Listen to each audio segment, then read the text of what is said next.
Xəbər verdiyimiz kimi xalq artisti Naibə Allahverdiyevanın qızının toyu olub. Allahverdiyevanın qızının toyu teatr səhnəsini xatırladıb. Gecəyə aktrisaların rəqsləri damğa vurub.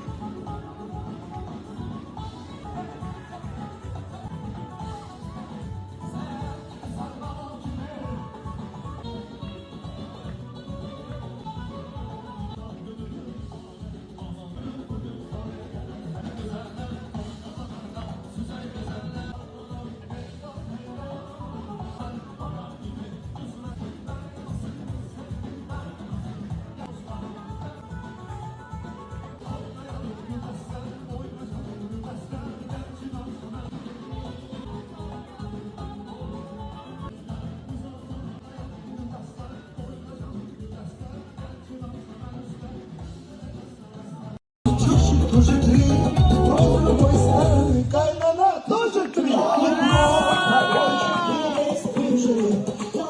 Очень плохо с другой стороны. Плохо, очень иметь спеши. Очень плохо с другой стороны.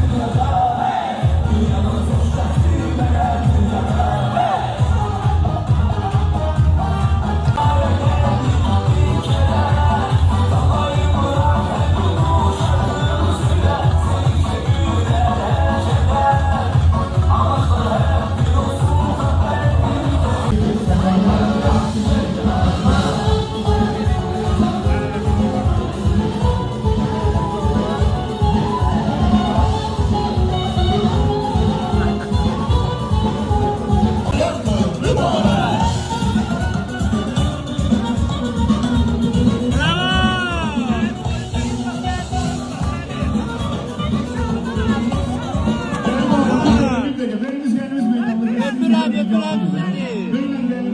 beraber.